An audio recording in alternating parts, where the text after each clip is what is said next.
마태복음 6장 24절부터 34절까지 말씀 다 찾으셨으면 한 절씩 다 같이 합독하도록 하겠습니다. 시작.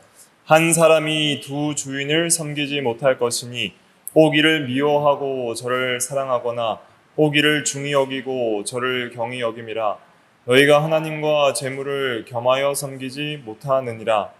그러므로 내가 너희에게 이르노니 목숨을 위하여 무엇을 먹을까 무엇을 마실까 몸을 위하여 무엇을 입을까 염려하지 말라. 목숨이 음식보다 중하지 아니하며 몸이 의복보다 중하지 아니하냐. 공중의 새를 보라. 심지도 않고 거두지도 않고 창고에 모아들이지도 아니하되 너희 하늘 아버지께서 기르시나니 너희는 이것들보다 귀하지 아니하냐. 너희 중에 누가 염려함으로 그 키를 한 자라도 더할 수 있겠느냐. 또 너희가 어찌 의복을 위하여 염려하느냐. 들의 백합화가 어떻게 자라는가 생각하여 보라. 수고도 아니하고 길쌈도 아니하느니라. 그러나 내가 너희에게 말하노니 솔로몬의 모든 영광으로도 입은 것이 이 꽃 하나만 갖지 못하였느니라. 오늘 있다가 내일 아궁이에 던져지는 들풀도 하나님이 이렇게 입히시거든 하물며 너희일까 보냐. 믿음이 작은 자들아. 그러므로 염려하여 이르기를 무엇을 먹을까 무엇을 마실까 무엇을 입을까 하지 말라. 이는 다 이방인들이 구하는 것이라. 너희 하늘 아버지께서 이 모든 것이 너희에게 있어야 할 줄을 아시느니라. 그런즉 너희는 먼저 그의 나라와 그의 의를 구하라. 그리하면 이 모든 것을 너희에게 더하시리라. 그러므로 내일 일을 위하여 염려하지 말라. 내일 일은 내일이 염려할 것이요 한날의 괴로움은 그날로 족하니라. 아멘. 이 시간 섭리교리의 유익 세 번째 시간으로서 장래 확신 제목은 장래 확신입니다. 장래에 대한 확신을 가질 수 있는 것이 섭리교리의 유익입니다. 소망이라고도 할 수 있습니다. 그래서 그 하이델베르크 요리문답 제28문답에 보면 섭리교리 유익 세 가지가 있는데 역경에 처할 때 인내하게 되며 형통할 때 감사하게 되고 그 다음에 장차 아무 피조물이라도 우리를 당신의 사랑에서 떼어놓을 수 없게 하시는 신실하신 하나님 아버지께 장래일에 관하여 큰 확신을 갖게 됩니다. 장래일에 대하여 확신을 갖게 되는 이유는 무엇이냐면 하나님 아버지를 소망하고 의지하기 때문이죠. 그래서 하나님 아버지께서 우리의 아버지가 되시고 그 하나님 아버지께서 모든 것을 섭리하시는 것을 믿고 아버지를 의지하고 소망하기 때문에 우리가 장래일에 큰 확신을 갖게 됩니다. 하나님께 소망을 두면 장래일에 큰 확신을 가질 수 있습니다. 하나님은 어떤 분이시냐면 만물이 온전히 그의 것이기에 그의 뜻이 아니고서는 아무것도 움직이거나 움직여지지 않는 것이다 했는데 모든 것과 모든 일을 통치하시고 보존하시고 섭리하시는 하나님이 우리가 믿고 의지하는 하나님이다는 그 진리를 우리가 바르게 믿을 때에 우리가 장래일에도 아버지께서 모든 것이 있어야 할 줄도 아시고 또 필요한 만큼 주실 줄도 믿기 때문에 우리가 장래일에 대해 불안하거나 염려하지 않고 소망 가운데 또 평안할 수 있고 확신을 가질 수 있게 되는 것입니다. 그래서 오늘은 이 섭리교리의 유익 중에 장래의 확신과 소망에 대해서 이 본문과 또 여러 말씀을 통해서 좀 더 깊이 있게 살펴보도록 하겠습니다. 오늘 읽은 그 마태복음 6장 24절부터 34절에 보면 네 가지 염려를 말하고 있죠. 그래서 목숨을 위하여 먹을 것과 마실 것을 염려하죠. 그래서 본문을 좀 보시면 25절에 보면 그러므로 내가 너희에게 이르노니 목숨을 위하여 무엇을 먹을까 무엇을 마실까. 그래서 목숨 그리고 또 먹을 것과 마실 것, 생명과 물질에 대한 염려. 목숨은 이제 생명이라 할 수 있고 먹고 마시는 건 이제 물질에 되는 것이죠. 쉽게 말하면 이제 돈에 대한 것이고, 또 몸을 위하여 무엇을 입을까? 입는 것은 이제 꾸미는 것이죠. 물론 몸을 보호하기 위해서 입는 것도 있지만 오늘날은 어떻게 꾸밀까를 염려하는 것이죠. 꾸밀까에 대해서 예수님께서는 솔로몬의 모든 영광으로 입은 것을 말하고 있죠. 그래서 솔로몬은 가장 영광스럽게 옷을 잘 입은 이제 대표적인 부귀와 영화를 누린 왕으로 이제 말을 하고 있잖아요. 그래서 모든 영광으로 입는 것. 그래서 우리가 어떻게 하면 우리를 영광스럽게 하고 아름답고 멋지게 하고 예쁘게 꾸미고 할까? 그래서 입을 옷이 없다고 고민하는 그러한 염려들이 있을 수 있죠. 하지만은 백합화보단 못하다라고 말하고 있습니다. 그래서 몸을 위하여 입을 것을 염려하는 것은 입을까 염려하는 것은 이제 명예와 영광에 대한 염려죠. 그래서 어떻게 하면 좀 더 명예롭고 좀 더 높아질 수 있을까, 좀 더 인기가 있을 수 있을까 하는 그러한 염려들을 말한다고 할 수가 있겠습니다. 또 마지막에는 내일 일을 염려하는 것이 있죠. 그래서 맨 마지막 34절을 보면 내일 일을 위하여 염려하지 말라. 그래서 이 내일 일은 이제 장래나 이제 미래에 대한 이제 염려를 할 수가 있겠습니다. 그래서 네 가지를 염려하는 것을 좀 정리를 해보면 이제 생명, 물질, 명예, 영광, 장래에 대한 염려를 오늘 본문에서 말하고 있습니다. 근데 대표적으로 하나님께서 우리 주 예수 그리스도께서 염려하는 것에 대해서 염려하지 말라고 하시면서 우리가 하나님께 소망을 둬야 할 것을 강조를 하고 계시죠. 그래서 먼저 그의 나라와 그의 의를 구하고 또 하나님 아버지께서 너희의 필요한 모든 것을 다 아신다 그랬습니다. 오늘 나눠드린 프린트 읽어보면 모든 것과 모든 일을 섭리하시는 하나님 아버지께서 자신의 자녀에게 필요한 것이 무엇인지 다 아시고 먼저 그의 나라와 그의 의를 구하는 자들에게 이 모든 것을 더하여 주신다 그랬죠. 그래서 염려하지 말라. 너희 하늘 아버지께서는 이 모든 것이 너희에게 필요한 줄을 아시느니라 그랬죠. 그리고 먼저 그의 나라와 그의 의를 구하면 이 모든 것을 더하시리라 그랬습니다. 그래서 하나님께서 모든 것을 섭리하시고 또 다 아시고 또 주실 수 있기 때문에 먼저 하나님을 의지하고 하나님께 소망을 두라는 것이죠. 그리고 영원히 사는 길을 택하면 육신도 살리실 것을 말씀을 하시는 것입니다. 그래서 그의 나라와 그의 의를 구하는 것은 먼저 영적으로 생명길, 사는 길을 택하는 것입니다. 그의 나라와 그의 의를 구하는 것이 뭐냐면 그의 나라를 구하는 것은 하나님의 통치를 구하는 것이죠. 그래서 쉽게 말하면 그의 나라와 그의 의를 구하는 것은 말씀 순종입니다. 말씀 순종. 진리를 순종하는 걸 가리키는 거예요. 그래서 하나님을 구하고 하나님의 나라를 구하고 또 하나님의 통치를 구하여서 하나님께서 이렇게 하라 하지 말라 하는 것을 그대로 순종하는 삶을 구하는 것이죠. 내 삶에 하나님의 나라, 즉 하나님의 통치, 나라는 통치를 가리키는데 이 통치가 이루어지길 원합니다. 쉽게 말하면 하나님 말씀 순종하길 원합니다 하는 것을 구하는 것이죠.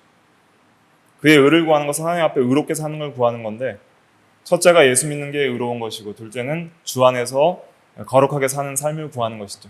하나님 앞 예수 믿고 그다음에 거룩하게 살게 하여 주시옵소서, 의롭게 살게 하여 주시옵소서, 쉽게 하나님의 통치를 순종하게 하여 주시옵소서, 예수 믿고 의롭게 살게 하여 주시옵소서 이렇게 구하면 모든 것을 더하여 주세요. 근데 중요한 건 뭔 줄 아세요?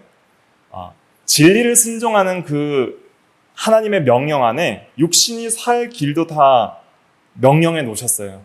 그러니까 말씀을 순종하면 먼저 영혼이 살 뿐만 아니라 말씀대로 살면 육신도 잘 살게 되어 있어요. 그러니까 하나님의 말씀에 우리 육신의 생명을 유지하기에 필요한 모든 지혜와 지식도 다 들어 있습니다. 우리의 건강 문제, 물질 문제, 뭐든 이 세상의 모든 문제에 대해서도 이 성경 전체가 잘 설명하고 있어요. 그래서 게으르지 말고 열심을 다해서 일을 하고 또 이 세상에서 해야 될 도리와 의무와 책임을 다하는 것에 대해서도 잘 증거를 하고 있는 것이죠. 그러니까 말씀을 순종한 먼저 영혼이 살고 그 다음에 육신도 사는 그러한 진리를 다 가르쳐 주시고 그래서 그렇게 순종하는 자에게 하나님께서 영육이 다 살도록 이렇게 인도를 해 주십니다. 특별히 신명기 8장 3절에 뭐라고 그랬죠?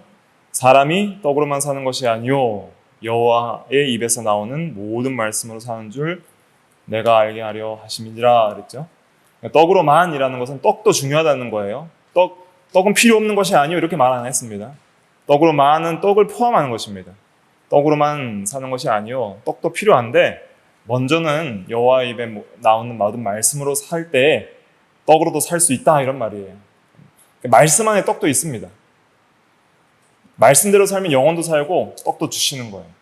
그러니까 그의 나라와 그의 의를 구하는 그 모든 신앙 안에 육신의 필요도 다 들어있는 거예요.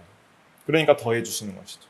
그러니까 그의 나라와 그의 의를 구하는 삶을 살면 육신적으로 필요한 모든 것을 위하여 바르게 또 살아갈 수 있는 그러한 지혜도 거기에 다 들어있습니다. 그러니까 말씀대로 살면 영육 전체가 다 살아요. 영육 전체가 다 하나님 뜻대로 잘 살게 돼 있습니다. 그러니까 말씀 순종 안 하니까 육신도 어려움을 당하고 영혼도 어려움을 당하는 것이죠. 그러면 이제 우리가 이 세상에서 염려하지 않고 불안하지 않고 살려면 항상 섭리하시는 하나님을 믿고 소망을 가져야 됩니다. 그래서 오늘 좀 대조해야 될 것은 무엇이냐면 이 장래의 불안 또 염려의 반대가 확신이고 소망이거든요. 그러니까 그 불안과 염려의 반대가 뭐예요? 불안과 염려의 반대가 소망이에요. 소망. 그러니까 뭐에 소망을 두냐에 따라서 불안할 수도 있고 불안하지 않을 수도 있는 거예요. 근데 오늘 읽은 본문에 보면 특히 두 가지에 대한 소망을 말하고 있거든요. 그 25절 전에 24절에 보면은 어떤 사람은 재물을 섬기고 어떤 사람은 하나님을 섬기죠. 하나님과 재물을 겸하여 섬길 수 없다 그랬어요. 그러니까 재물에 소망을 두는 사람도 있고 하나님께 소망을 두는 사람도 있어요. 이것을 이제 비교해서 25절부터 또 설명을 하시는 것입니다. 그래서 보통 하나님을 믿지 않고 하나님의 섭리를 믿지 않는 사람들은 내 인생을 내가 책임져야 되고 그 다음에 내 인생에 있어서 가장 능력 있는 수단이 재물이기 때문에 재물을 소망하고 재물을 섬기는 것이죠. 그러나 하나님의 섭리를 믿는 성도들은 하나님만을 섬깁니다. 왜냐하면 생명이 하나님께 있고 재물 얻을 능력도 누가 주세요? 하나님이 주시고 그러니까 하나님만 섬기면 재물도 따라오는 거예요. 재물도 하나님께 달려 있습니다. 은도 내 것이요 금도 내 것이라고 그랬어요. 학개서 2장에 보면. 그래서 재물이냐 하나님이냐 소망을 두는 대상이 재물에 소망을 두면 불안하고 염려하게 될 것이고 하나님을 소망하면 확신과 평안을 얻게 될 것이다 하는 것이 마태복음 6장의 핵심 내용입니다. 그러니까 재물에 소망을 두면 염려, 근심, 하나님께 소망을 두면 평안과 또 확신 이런 것을 갖게 된다는 것이죠. 그래서 우리가 이 염려하는 일들이 많이 있습니다. 이 세상에서 그 생명, 건강에 대한 염려 많이 하잖아요. 그래서 우리가 건강이 좀 안 좋을 때 우리 건강과 또 생명에 대한 염려 많이 하고 또 물질, 돈에 대한 염려 많이 할 수 있고 또 명예, 영광, 사회적인 지위, 명예, 위신, 외모 특히 젊은 사람들일수록 외모에 대한 염려들이 많이 있죠. 또 특히 또 우리가 많이 염려하는 건 장래에 대한 염려 어떻게 살까, 어떻게 살아갈까에 대한 미래에 대한 염려 이러한 것들이 많이 있습니다. 근데 이 염려와 불안은 사실은 섭리하시는 하나님을 믿지 못하는 이제 불신앙에서 나오는 것이죠. 믿음이 작은 자들이라고 책망을 하시잖아요. 그 30절에도 보면은 하물며 너희일까 보냐 믿음이 작은 자들아. 섭리하시는 하나님 아버지에 대한 이제 믿음이 없다고 또 예수님께서 책망을 하셨습니다. 그러면 먼저는 우리가 이 염려와 불안이 뭔지를 좀 분석할 필요가 있습니다. 왜 염려와 불안이 오는가? 불안이라는 것은 이제 사전적 정의입니다. 불안이라는 것은 마음이 편하지 아니하고 조마조마한 거예요. 그러니까 막 마음이 이제 성경의 원어적인 의미는 마음이 혼란한 거예요. 마음이 소동이 일어나고 무질서해지는 것이죠. 혼란하고 막 번잡하고 이런 것이 불안입니다. 어찌할 바를 모르고 평안의 반대죠. 불안은 평안하지 않는 것. 그리고 염려라는 것은 특별히 이 사전적 의미는 이제 미래에 대한 불안을 가리키는 것이죠. 그래서 앞일에 대하여 여러 가지 마음을 써서 걱정함. 앞일을 계속 염려하는 것이죠. 그것이 염려라 할 수가 있겠습니다. 염려하는 이유에 대해서 우리가 좀 생각을 해보면 왜 염려를 할까요? 염려하는 이유는 소망이 없기 때문에 염려를 합니다. 소망은 뭐 어떤 견고한 반석과 같은 거거든요. 내가 소망이라는 것은 내가 믿을 수 있는, 믿고 의지할 수 있는, 그러니까 불안하거나 염려할 필요 없이 내가 믿고 의지할 수 있는 근거를 가리키는 것이죠. 그러니까 이 소망을 이제 두 가지로 말씀하시잖아요, 예수님께서. 재물이냐 하나님이냐는 거예요. 너희들의 소망이 재물이냐 하나님이냐, 세상의 것이냐, 하나님 섭리하시는 모든 것을 창조하시고 통치하시는 섭리의 하나님이냐, 아니면 재물이라는 것은 이 세상의 것들을 대표하는 것이죠. 이 세상에 있는 물질이나 사람이나 뭐 어떤 도구나 권력이나 뭐 포괄적으로는 포함한다고 할 수가 있겠습니다. 그래서 뭐 재물도 없는 사람들은, 하나님도 없고 재물도 없는 사람들은 정말 소망이 없죠. 근데 재물에 소망을 두는 자는 재물이 있을 때는 염려를 안 합니다. 중요한 건 재물에 소망을 두는 사람은 재물이 있을 때는 염려 안 해요. 근데 재물이 사라지게 될 땐 뭐 하게 돼요? 염려하게 되는 것이죠. 그러나 생명과 물질과 영광과 장래일은 재물에 달려있지 않고 우리는 누구에게 달려있다고 믿는 거예요? 섭리의 하나님께 달려있다. 이걸 믿는 거예요. 이게 섭리신앙입니다.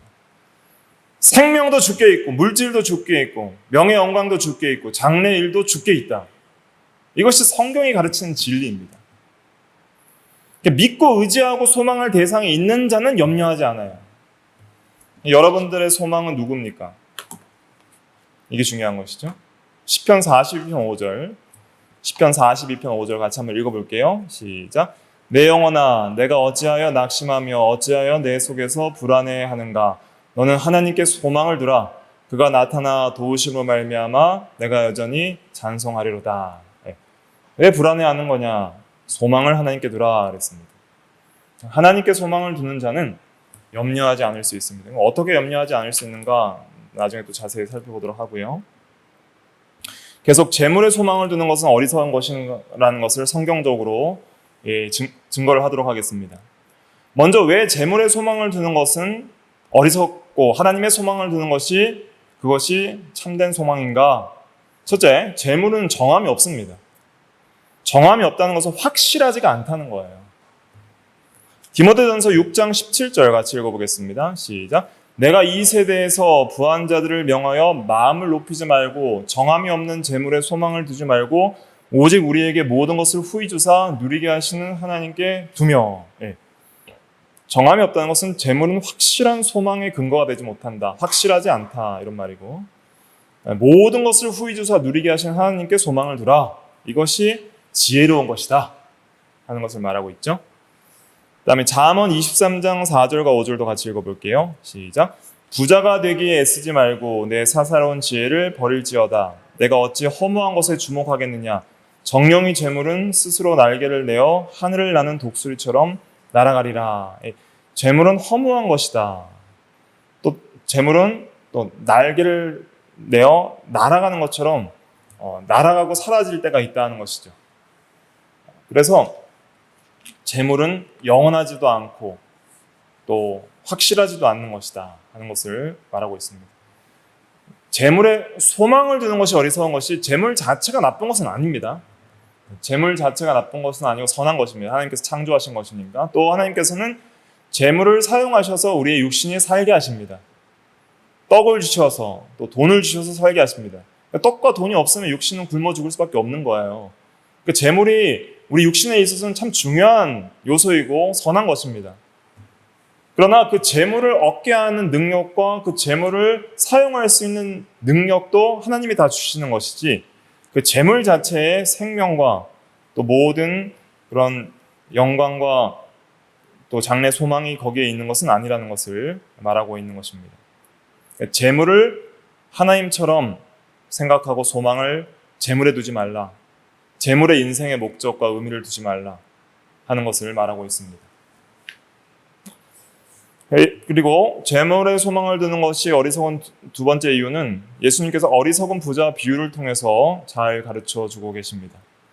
어리석은 부자 비유를 한번 읽어볼게요. 누가복음 12장 15절부터 21절까지 이제 같이 읽어보겠습니다. 시작. 그들에게 이르시되 상가 모든 탐심을 물리치라. 사람의 생명이 그 소유에 넉넉한 데 있지 아니하니라 하시고 또 비유로 그들에게 말하여 이르시되 한 부자가 그 밭에 소출이 풍성함에 심중에 생각하여 이르되 내가 곡식 쌓아둘 곳이 없으니 어찌할까 하고 또 이르되 내가 이렇게 하리라. 내 곡간을 헐고 더 크게 짓고 내 모든 곡식과 물건을 거기 쌓아두리라. 또 내가 내 영혼에게 이르되 영혼아 여러 해 쓸 물건을 많이 쌓아두었으니 평안히 쉬고 먹고 마시고 즐거워하자 하리라 하되 하나님은 이르시되 어리석은 자여 오늘 밤에 내 영혼을 도로 찾으리니 그러면 내 준비한 것이 누구의 것이 되겠느냐 하셨으니 자기를 위하여 재물을 쌓아두고 하나님께 대하여 부여하지 못한 자가 이와 같으니라. 네. 삼가 모든 탐심 물리치라. 사람의 생명이 그 소유에 넉넉한 데 있지 아니하니라. 생명은 재물에 있지 않다는 거예요. 하나님께 있다는 것입니다. 한 어리석은 부자가 소출이 많았어요. 밭에 소출이 풍성함에. 이 소출이 풍성할 때 부자도 염려가 많습니다. 왜냐하면 심중에 생각하이르되 내가 곡식 쌓아둘 곳이 없으니 어찌할꼬 하고 염려하죠. 쌓아둘 곳이 없다고 염려하는 거예요. 재물이 많은 사람은 그 재물을 어떻게 사용할지 염려하는 거예요. 그러면서 곡간을 더 크게 지어서 쌓아두리라 이렇게 마음속에 생각을 하고 그 다음에 재물 많은 것 때문에 이제 즐거워하는 것이죠. 내가 내 영혼에게 이르되 영혼아. 영혼이라는 건 푸시케라는 단어를 번역한 건데 목숨이라는 의미도 있습니다. 그러니까 내 영혼아, 내 생명아, 내 목숨아 이런 말입니다. 내 생명아, 내 목숨아, 내 마음아 여러 해 쓸 물건을 많이 쌓아두었으니 평안히 쉬고 먹고 마시고 즐거워하자. 재물에 소망을 두는 사람은 재물이 많아지면 이렇게 염려가 없어지고 평안하다 생각하는 거예요. 근데 하나님 뭐라고 그러셨죠? 오늘 밤에 내 영혼을 도로 찾으리니 그러면 내 준비한 모든 재물이 누구의 것이 되겠느냐 라고 하셨습니다. 그러면서 21절 자기를 위하여 재물을 쌓아두고 하나님께 대하여 부여하지 못한 자가 이와 같으니라. 자기를 위하여 재물을 쌓아두는 자는 뭐에 소망을 두는 자예요? 재물에 소망을 두는 자. 하나님께 대하여 부여한 자는 하나님께 소망을 두는 자. 쉽게 말하면 재물에 소망을 두고 하나님께 소망을 두지 않는 자가 이와 같으니라 이런 뜻입니다. 이와 같이 어리석다. 하나님께 대하여 부여하지 못한 자는 하나님을 소유하지 못한 자란 뜻이죠. 하나님을 구하지 않고 그의 나라와 그의 의를 구하지 않으니 하나님을 구하지 않은 것이고 하나님을 소유하지 못한 것이고 하나님을 아버지로 두지 못한 것이고 하나님이 함께하지 않는 자. 하나님을 아버지로 모시지 않는 자. 하나님을 찾고 구하지 않는 자가 이와 같으니라 이런 뜻입니다. 그러면서 이 비유 다음에 누가복음 12장 22절에 바로 나오는 게 뭐냐면 이 오늘 마태복음 6장 본문과 똑같은 병행 구절입니다. 또 제자들에게 이르시되 그러므로 내가 너희에게 이르노니 너희 목숨을 위하여 무엇을 먹을까 몸을 위하여 무엇을 입을까 염려하지 말라. 이렇게 또 이어서 말씀을 하시는 것이죠. 그래서 섭리신앙은 하나님께 소망을 둠으로 장래에 확신을 가지고 염려하지 않는 것이죠. 하나님께 소망을 두는 자가 장래에 소망을 가지는 자입니다. 장래에 또 모든 일에 염려하지 않고 평안하고 소망이 있는 자는 항상 하나님께 소망을 두는 자다 하는 것을 우리가 기억을 해야 되겠습니다. 오늘 좀 주의 깊게 좀 살펴보고자 하는 것은 무엇이냐면 우리가 왜 염려하고 불안해야 하는가. 이 세상에서 성도가 또 모든 인생들이 왜 염려하고 불안해하는가. 염려하고 불안해하는 이유는 소망이 없기 때문이라고 그랬죠. 소망을 하나님께 두면 우리가 항상 장래에 확신을 가지고 불안해하지 않을 수 있습니다. 근데 염려하고 불안한 이유 1번 같이 한번 읽어볼게요. 1번 시작. 하나님 아버지에 대한 굳은 신뢰와 소망이 없기 때문이다. 네. 그래서 아버지에 대한 소망이 없고 또 신뢰가 없으니까 염려하게 되는 거예요. 하나님이 나와 함께 하시고 말씀대로 순종하는 그의 나라와 그의 의를 구하는 자들에게 이 모든 것을 더하실 것이라는 진리에 대한 소망, 믿음이 없으면 우리가 염려하기 쉽습니다. 소망이 있는 자는 항상 염려하지 않습니다. 특별히 우리 성도에게는 항상 변하지 않는 산 소망이 있어요. 산 소망은 죽은 소망이 아닌 영원히 살아있는 소망이라는 것이죠. 그 소망이 베드로전서 1장 3절 4절에 있는데 한번 읽어볼까요? 3절 4절 시작. 우리 주 예수 그리스도의 아버지 하나님을 찬송하리로다. 그의 많으신 긍휼대로 예수 그리스도를 죽은 자 가운데서 부활하게 하심으로 말미암아 우리를 거듭나게 하사 산 소망이 있게 하시며 썩지 않고 더럽지 않고 쇠하지 아니하는 유업을 있게 하시나니 곧 너희를 위하여 하늘에 간직하신 것이라. 항상 우리는 산 소망을 가져야 됩니다. 산 소망이 무슨 소망일까요? 부활의 소망, 또 하늘에 간직한 영원한 유업, 하늘나라, 썩지 않고 더럽지 않고 쇠하지 아니하는 영원한 하나님의 나라와 또 부활의 소망, 그리스도와 모든 사랑하는 성도들과 함께 영원히 의와 평강과 희락과 사랑의 세계에서 영원히 살 소망, 영원히 행복하게 주와 함께 살 소망이 우리에게 있습니다. 잠시 잠깐이면 지나갑니다. 아무리 이 세상이 괴롭고 근심이 많아도 잠깐 지나가면 오실 이가 오실 것입니다. 우리의 육체의 생명이 끝날 때가 되면 주님 품에 안겨서 영원히 살 것입니다. 우리에겐 살아있는 소망이 있는 거예요. 죽어도 소망이 있는 거예요. 죽으면 더 좋습니다. 죽으면 왜 더 좋아요? 계시록 14장에 보면 지금 이후로 주 안에서 죽는 자들이 복이 있다 그랬습니다. 너희가 세상의 수고를 그치고 쉬리라 그랬습니다. 계시록 14장 13절에 보면 지금 이후로 주 안에서 죽는 자들은 복이 있도다 하시며 성령이 이르시되 그러하다 그들이 수고를 그치고 쉬리니 그랬습니다. 수고를 그치고 쉬는 거예요. 계시록 14장 13절에. 그러니까 사실 성도의 죽음은 성도 개인에게는 귀한 것이고 복된 것입니다. 더 이상 고통과 사망이 없는 영원한 생명의 세계에서 쉬게 되고 안식을 누리게 되는 것입니다. 그리고 우리에게 산 소망이 있는 거예요. 그러니까 성도는 절대로 절망할 수 없는 것입니다. 하나님 아버지께서 우리에게 주시는 유업과 생명이 있습니다. 항상 위의 것을 찾고 영원한 것을 소망해야 됩니다. 우리가 바라는 것은 보이는 것이 아니요 보이지 않는 것이니 보이는 것은 잠깐이로되 보이지 않는 것은 영원함이라 그랬죠. 고린도후서 4장 마지막에. 보이지 않는 영원한 것에 대한 소망, 그것이 우리 성도의 산 소망입니다. 그래서 항상 우리가 하나님 아버지에 대한 굳은 신뢰와 소망을 가져야 됩니다. 하나님 아버지에 대한 신뢰와 소망을 갖는다는 것은 다른 말로는 진리를 믿는다는 거예요. 진리에 대하여 믿음과 소망을 가지는 거예요. 하나님께서 말씀하신 그 말씀에 대하여 신뢰와 소망을 가지는 게 아버지께서 신뢰와 소망을 가지는 것입니다. 하나님 말씀에 신뢰와 소망을 가져야 됩니다.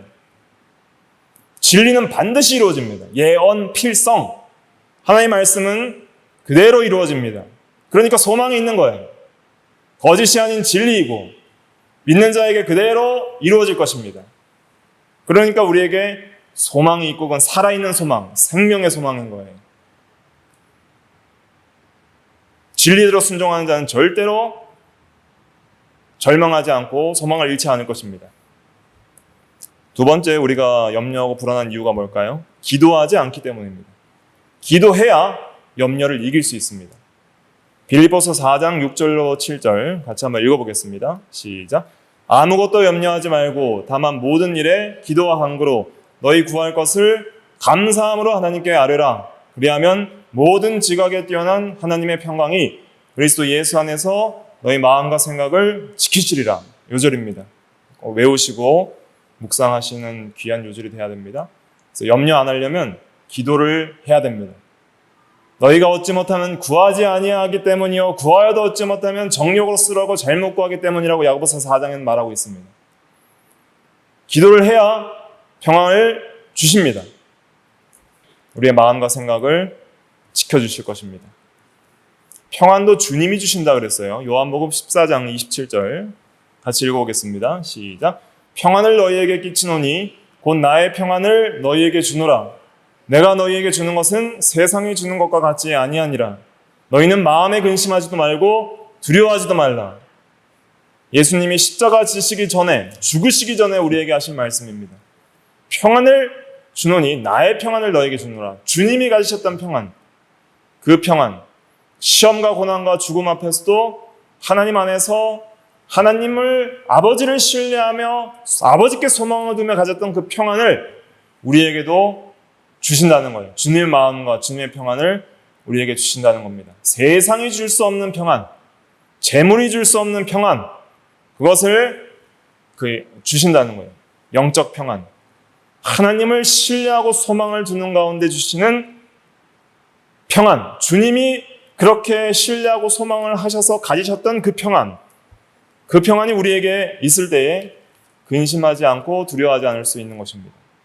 이러한 것은 신령한 평안이에요. 영적인 평안이고 하나님이 주시는 평안이고 진리 안에서의 평안이고 믿음과 사랑과 소망 안에서의 평안이니 믿는 자에게 역사하는 평안이니 믿는 자만 받을 수 있는 것입니다. 이런 것이 신비예요. 그리스도인의 신비. 그 다음 세 번째 염려하고 불안한 이유는 무엇이냐? 욕심 때문입니다. 디모데전서 6장 9절로 10절 요절이죠. 같이 읽어보겠습니다. 시작. 부하려 하는 자들은 시험과 올무와 여러 가지 어리석고 해로운 욕심에 떨어지나니 곧 사람으로 파멸과 멸망에 빠지게 하는 것이라. 돈을 사랑함이 일만하게 뿌리가 되나니 이것을 탐내는 자들은 미혹을 받아 믿음에서 떠나 많은 근심으로써 자기를 찔렀도다. 10절에 보니까 돈을 사랑함이 일만하게 뿌리가 되나니 이것을 탐내는 자들은 미혹을 받아 믿음에서 떠나 많은 근심으로써 자기를 찔렀도다 그랬죠. 그러니까 욕심을 품고 탐심을 품으면 많은 근심으로써 자기를 찌르게 됩니다. 욕심을 버려야 됩니다. 왜냐하면 욕심을 가지는 것은 뭔가를 무리하게 어떤 탐심을 채우기 위한 마음이 욕심이잖아요. 그런데 그 탐심을 채우고자 하는 것이 자기 소망인 거예요. 그러니까 그 욕심을 채우는 게 소망인 거예요. 욕심이란 것은. 탐심은 그 탐심을 채우는 게 소망인 거예요. 그런데 탐심이 안 채워지니까 많은 근심으로써 자기를 찌르는 거예요. 이 탐심을 어떻게 채울 수 있을까 하는 그 근심 때문에 여러 가지 염려가 들어오는 것이죠. 그러니까 염려랑 욕심은 세트 메뉴입니다. 세트예요, 세트. 유혹, 욕심, 염려는 같이 가는 거예요. 그걸 마가복음 4장 19절에서 말하고 있죠. 가시떨기 위에 뿌려진 씨가 결실하지 못하는 그러한 비유를 하시면서 결실하지 못하는 것은 기운을 막는다 그랬어요. 기운을 막는데 우리가 진리를 그대로 믿고 순종해야 되는데 뭐가 그 말씀을 믿고 순종하는 걸 막느냐면 세상의 염려와 재물의 유혹과 기타 욕심이 말씀을 막는 거예요.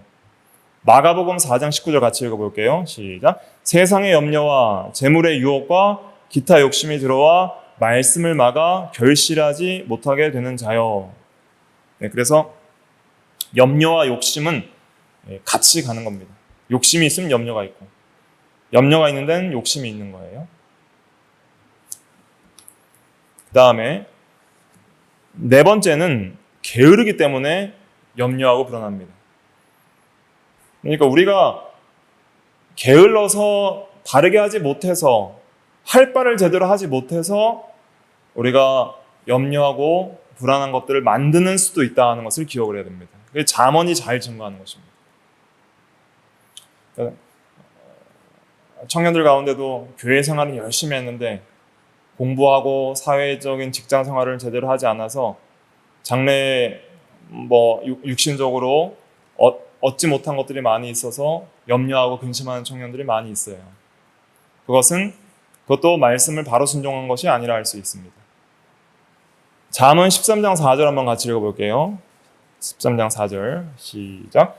게으른 자는 마음으로 원하여도 얻지 못하나 부지런한 자의 마음은 풍족함을 얻느니라.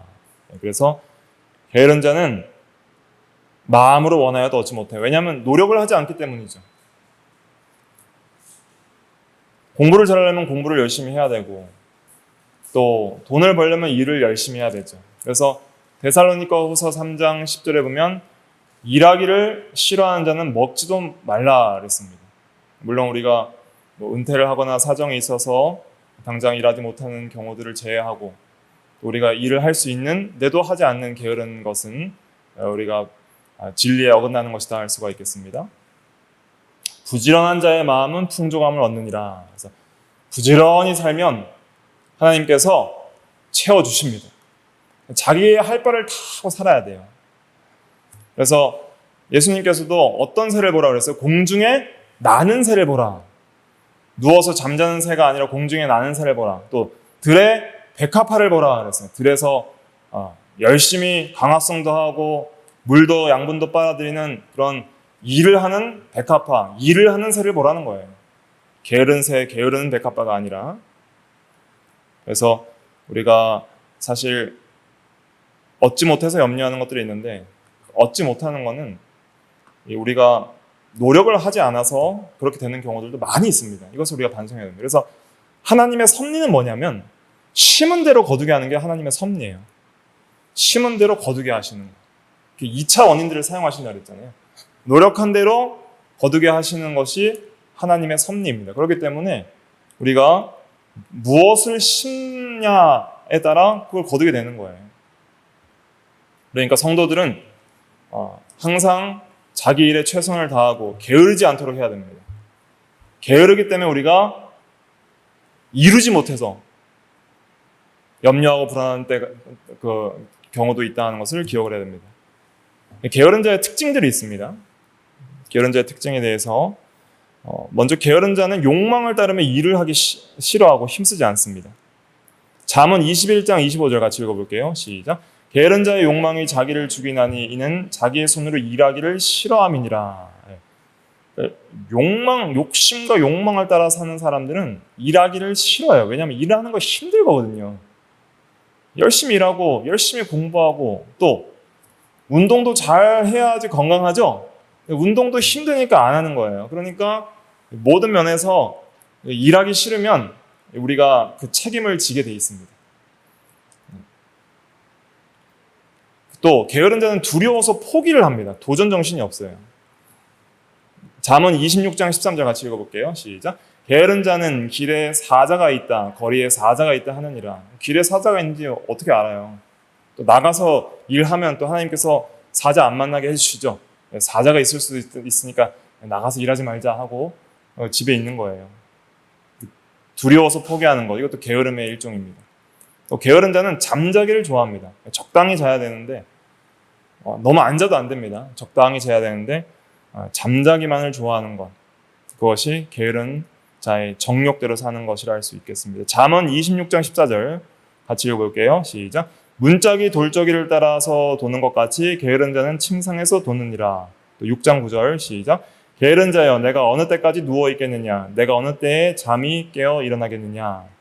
그러면서 이제 게으르게 살면 또 이루지 못하고 또 가난해진다는 것을 말을 하고 있죠. 잠자기만을 좋아하는 것, 이것이 게으른 자의 특징이다 할 수 있겠습니다. 성도는 적당히 자야 됩니다. 나이마다 자야 되는 적정 수면 시간이 다 다른데 적당히 자는 게 좋은 것 같아요. 한 6시간에서 7시간 정도. 또 너무 힘들면 조금 더 자고. 적당히 자야지. 너무 적게 자면 또 건강에 안 좋습니다. 또 너무 많이 자도 건강에 안 좋고 할 일을 하지 못합니다. 또 게으른 자는 사람들에게도 인정을 받지 못해요. 잠언 10장 26절 시작. 게으른 자는 그 부리는 사람에게 마치 이의 식초 같고 눈의 연기 같으니라. 부리는 주인과 사장이 너무 힘들어하는 사람이 되는 것이죠. 근데 이 게으른 자는 누구에게도 인정을 못 받아요?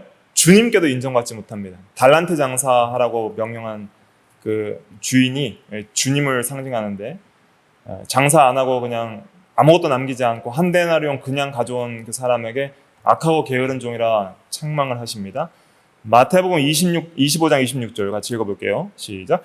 그 주인이 대답하여 이르되 악하고 게으른 종아 나는 심지 않은 데서 거두고 해치지 않은 데서 모은 줄로 내가 알았느냐. 게으른 것은 악하다는 거예요. 악하고 게으른다는 것은 게으른 것도 악이라는 것입니다. 하나님은 심지 않은 데서 거두지 않는 분이에요. 심은 대로 거두시는 분이다. 그래서 무엇을 심든지 그대로 거두리라. 이것을 명심하고 우리가 부지런하고 착한 건 뭐예요? 착한 것? 착하고 충성된 것이죠. 충성된 종이 있고 악하고 게으른 종이 있었죠. 그래서 충성된 종이 될 수 있도록 힘을 써야 합니다. 게으른 면들이 다 각자 있어요. 저도 게으른 면이 있고 모든 사람들에게 게으른 면들이 다 있습니다. 그 면들을 우리가 회개하고 더 힘써서 부지런하게 할 수 있도록 해야 되겠습니다. 그 다음에 게으른 자는 지혜가 없고 굉장히 교만합니다. 잠언 26장 16절 같이 읽어볼게요. 시작. 게으른 자는 사리에 맞게 대답하는 사람 7보다 자기를 지혜롭게 여기느니라. 지혜로운 사람들보다 자기를 더 지혜롭게 여겨요. 왜냐하면 아는 게 없어서 그래요. 무식한 사람만큼 교만한 사람이 없습니다. 네, 진리의 지식을 제대로 많이 배우고 진리의 지식을 바르게 배운 사람들은 진리에 대해서 굉장히 겸손해집니다. 함부로 교만하게 입을 놀리지 않아요. 하나님 앞에서 겸손해져요. 그래서 바울은 신앙이 가장 자라났을 때 나는 죄인 중에 괴수라까지 고백을 하는 거예요. 그러니까 세상 학문도 많이 배운 사람일수록 겸손해집니다. 배우면 배울수록 내가 얼마나 모르는 게 많구나 하는 걸 깨닫는 거죠, 사실은. 또 기도를 통해서 하나님의 지혜를 얻는 자들은 부지런히 힘쓰는 자들이죠. 그래서 지혜 있는 사람은 기도를 많이 한 사람이 지혜 있는 사람입니다. 너희 중에 지혜가 없거든 후히 주시고 꾸짖지 아니하시는 하나님께 구하여라 그리하면 주시리라. 야고보서 1장 5절 말씀이죠. 기도하면 지혜가 생깁니다. 어떻게 하는 것이 바른 생각과 판단인가? 어떻게 행동하고 어떻게 마음을 쓰고 어떻게 살아가는 것이 그것이 참으로 바른 길인가 하는 신령한 지혜를 얻게 되죠. 게으른 사람들은 교만합니다. 게으른 사람들의 특징은 교만한 것이죠. 지혜가 없고. 그래서 우리가 이러한 것들을 우리가 주의해야 됩니다. 그래서 육신적으로 세상 일에도 우리가 게으르지 말아야 되지만 영적인 일, 또 경건 훈련의 일도 우리가 전심전력을 다해서 충성을 다해야 됩니다. 그래서 바울은 제자 디모데에게 전심전력할 것을 교훈했죠. 디모데전서 4장 13절, 13절과 15절 두 개만 읽어볼게요. 시작. 내가 이를 때까지 읽는 것과 권하는 것과 가르치는 것에 전념하라.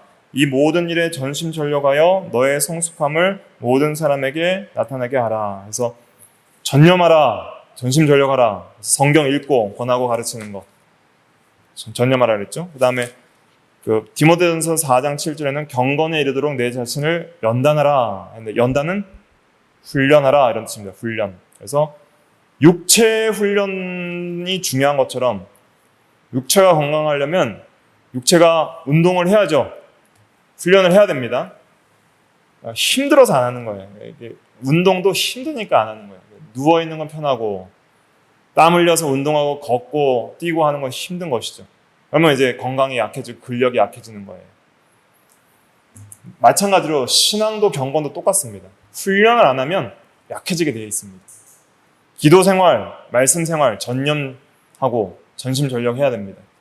우리가 매일 성경 읽기와 매일 기도하기를 게으르게 하지 말아야 우리가 하나님 안에서 소망 가운데 살아갈 수 있습니다.